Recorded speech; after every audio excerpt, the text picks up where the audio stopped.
ओम सूर्याय नमः। वास्तु ज्ञान गंगा चैनल पर आप सभी का स्वागत है। दोस्तों, मकर संक्रांति का दिन सबसे बड़ा दिन होता है। मकर संक्रांति का दिन साल का सबसे बड़ा दिन है। इस दिन उपाय के साथ साथ दान पुण्य से भी मनोकामना पूरी होती है। इस दिन दान पुण्य करते हैं, पितृ और देव प्रसन्न हो जाते हैं और मनोकामना पूरी हो जाती है। कहते हैं कि मकर संक्रांति के दिन अगर प्रेम से एक दीपक भी जला दिया जाए तो व्यक्ति की मनोकामना पूरी हो जाती है। आज मैं आपको 7 ऐसी चीज़ें बता रहा हूँ जिनका दान करना बहुत ही ज़रूरी है। देखो, इस दिन महत्व मैं आपको बता देता हूँ क्या है। इस दिन भगवान सूर्यदेव शनिदेव के घर जाते हैं, क्योंकि जब शनिदेव का जन्म हुआ था माता छाया से, क्योंकि संज्ञा जी तपस्या करने चली गई थी और वो अपने छाया से वहाँ पर नियुक्त कर गई थी छाया जी को, जिनसे शनिदेव का जन्म हुआ। तो सूर्यदेव ने देखा, क्योंकि वो शनिदेव काले थे, क्रूप थे, उन्होंने कहा कि ऐसा बेटा मेरा नहीं हो सकता। और उसके बाद में उन्होंने शनिदेव को और छाया जी को सूर्यलोक से निकाल दिया तो और उनको दूसरा घर दे दिया। जिस घर में वो रहते थे वो उसका नाम था कुंभ। तो छाया जी ने उनको श्राप दे दिया कुष्ठ रोग होने का। तो यमदेव ने कुष्ठ रोग से उनको मुक्ति दिलाई और वचन भी लिया कि आप मेरी माता छाया से, यमदेव तो संज्ञा के थे, लेकिन उन्होंने कहा कि आप छाया को भी उसी प्रकार आदर करोगे जैसे मेरी माता को करते हो। उसके बाद में शनिदेव उनसे मिलने जाते हैं। तो शनिदेव जाते हैं कुंभ, जिसमें कुंभ में वो रह रहे थे वहाँ पर मिलने। तो वहाँ पर देखते हैं सब कुछ जला हुआ है, क्योंकि सूर्यदेव ने क्रोधित होकर जला दिया था सब कुछ। तो फिर उन्होंने नया घर दिया शनिदेव को, जिसका नाम था मकर। तो शनिदेव 2 राशि के स्वामी हो गए, मकर और कुंभ के। इस दिन शनिदेव ने प्रसन्न होकर के उनका काले तिल और गुड़ के लड्डू बना के शनिदेव ने सूर्यदेव की पूजा की थी।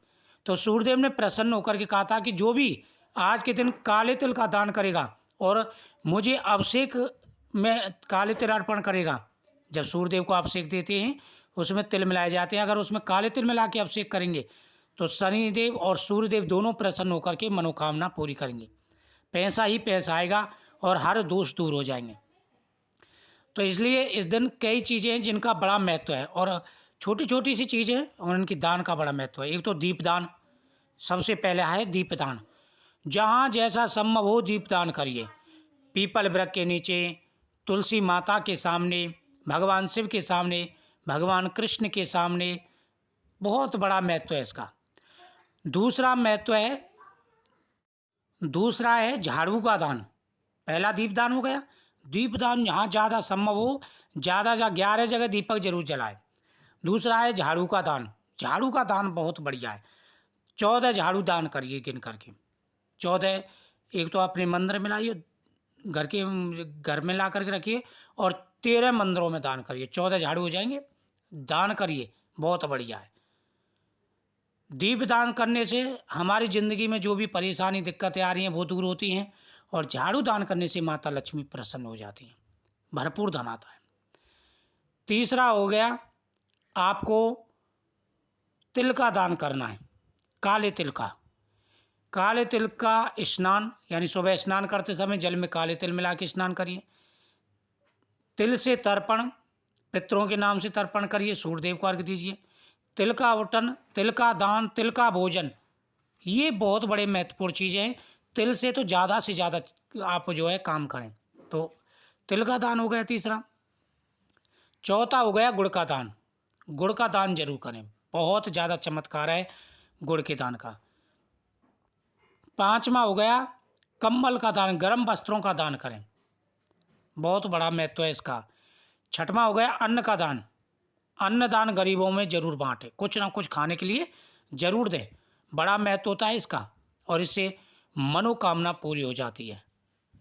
और सातवां होता है कि आप गौ माता को कुछ ना कुछ खिला करके आएँ और मंदिर में तुलसी का पौधा जरूर लगाएं, बड़ा महत्व है इसका।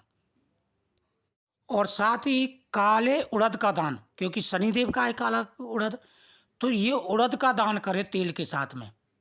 तो दान तो आप कितना भी कर लीजिए, क्योंकि महत्व इतना है, तो इन चीज़ों का दान ज़्यादा से ज़्यादा करें। बाकी जो आपकी समर्थ हो, आप जो भी लगा सके 108 चीज़ें दान करिए, 14 चीज़ें दान करिए, वो आप अपने हिसाब से कर ले, लेकिन इन चीज़ों का दान बहुत ही ज़रूरी है।